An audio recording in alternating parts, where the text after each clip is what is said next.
entire country, more people than in 25 states.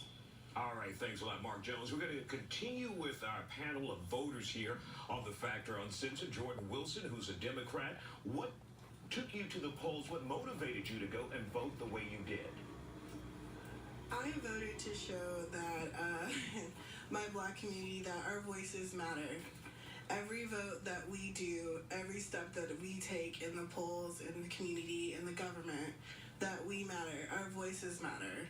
And I had a lot of people in CUNY homes tell me, oh, why should I vote? It doesn't matter the party, lesser two evils. Well, you can change that with your vote, and that's what I chose to do. All right.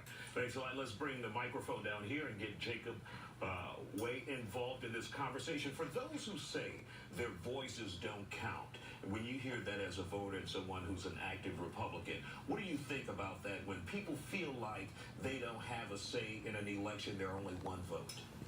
Sure. So obviously, you do only have one vote, but there's so many different ways to be able to influence the electorate. I mean, people that get involved in things like Jason was talking about, like Pirate Pack, that makes a really big difference in the electorate. You can influence so many more votes by knocking on doors, by going to events, by sign waving at the polls. I was actually sign waving on the side of the road and making phone bank calls at the same time over the past couple of days. And so I've been very motivated to actually get involved myself to affect change more than just my vote. All right, let's bring Maria Durham into the conversation. Your thoughts on what took you to the polls, and do you feel like you made a difference? Do you feel like your vote counted in this midterm election? Definitely. I mean, my biggest motivation was immigration as well as healthcare, and also making sure that, I was I was one of the voices for the minority communities. And as far as making a difference, I can tell you that for the past 4 weeks, I have been canvassing in the Southwest in Fort Bend, been reaching out to the Asian American community, to the Latino community, and we're energized. And just like Christine said earlier today, this is a marathon, and I think that right now we're starting to really see that, that the change is coming, and you're seeing it at all levels. All right, Christy Bridges, let's bring you into this conversation. Obviously, we're still waiting on a lot of results in Harris County, and it could be sort of a shade of blue.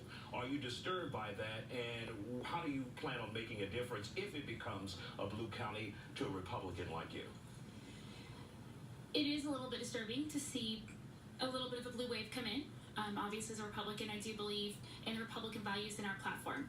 However, I would hope that we can all work together, and I hope that maybe we can use this as a platform to energize our youth to come out and make a bigger difference, especially those who may be conservative and not exposed to the conservative platform. All right. Thank you, voters, for coming on the Factor Uncensored. And we'll be back with more Factor Uncensored in just a moment. Make sure you stay with us.